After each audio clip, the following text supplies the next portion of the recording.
আর যদি মালিকের সাথে সম্পর্ক না নিয়া হাসরের ময়দানে দাঁড়াও, ওই হাসরের ময়দানটা হবে জাহান্নামের টুকরা। আল্লাহ পাক রব্বুল আলামিন বলবেন, ওয়ান্তাজুল ইয়াউমা আইয়ুহাল মুজরিমুন, ওরে আমি মাওলার সাথে যাদের সম্পর্ক নাই তোমরা আলাদা হয়ে যাও। ওরে আমার সাথে সম্পর্কের জন্য দুজনের ময়দানে আশিকদের এক মেলা। ওরে আমার সাথে সম্পর্ক তৈরি করার জন্য উলামায়ে কেরাম কত পীর মাশায়েখরা চেষ্টা করলো। আমার সাথে পরিচয় না নিয়ে হাসরের ময়দানে দাঁড়াইছো, আজ আমি আল্লাহর সাথে তোমার ভালো কোনো আচরণ হবে না।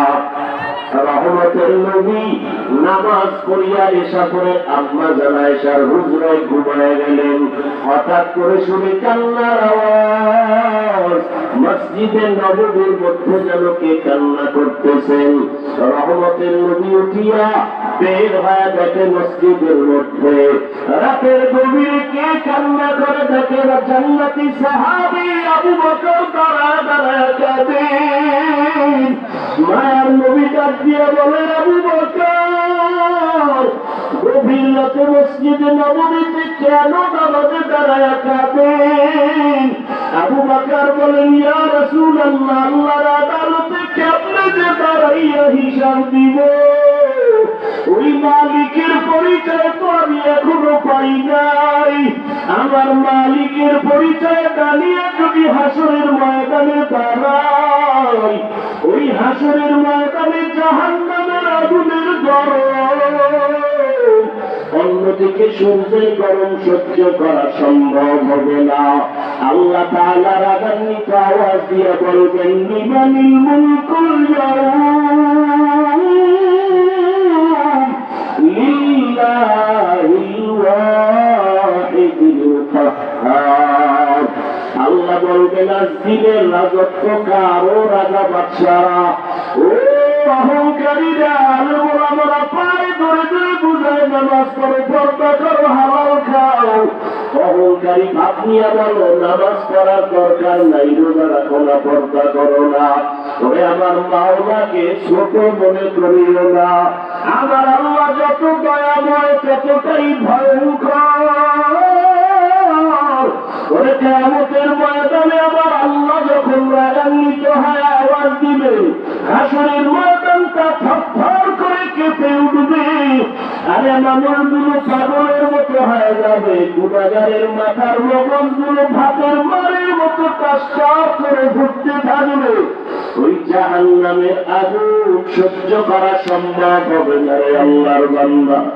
রহমতের নবীও আম্মা জান আয়েশার ঘরে বসে কান্না করেন। আম্মা জান আয়েশা জিজ্ঞাসা করেন, ইয়া রাসূলুল্লাহ, আমার ঘরে বসে আপনি কান্না করেন কেন? কোনো বেয়াদবি হলো নাকি? আম্মা জান আয়েশার জবাবে নবী বলেন, ও আয়েশা, আমি মাঝে মাঝে বেশি কান্না করি দুইটা কথা যখন আমার মনে হয়। এক নম্বরে, ও আয়েশা, আমার জীবন ছিল একটা দুঃখের সময়ের জীবন। তুমি তখন দুনিয়ায় ছিলেন না রে আয়েশা, এমন একটা সময় ছিল দুনিয়াতে আসি আমি বাবা বলে ডাক দিতে পারি নাই।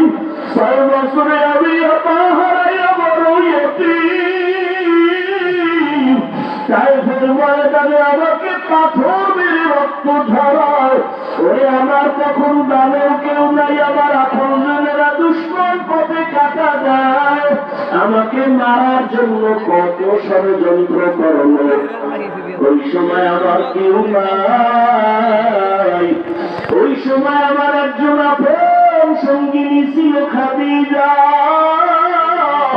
আরবের বড় ধনী, সব সম্পদ আমাকে দান করে দিয়েছিল। আমি দিনের দাওয়াত দিয়া যত রাতে ঘরে আসতাম, খাদিজা দরজা খুলি অপেক্ষা করত, একটা সেকেন্ডের জন্য ঘুমায় না। ওই খাদিজার কথা যখন আমার মনে পড়ে পরে আমি চোখের পানি ধরে রাখতে পারি না। আমার বংশের দুশ্মনেরা 3টা বছর শিয়াবে আবু তালিবে আমাকে গৃহবন্দী করে রেখেছে। পানি দেয় না, খানা দেয় না। আমি মোহাম্মদ গাছের পাতা চাবাইয়া চাবাইয়া খাইয়া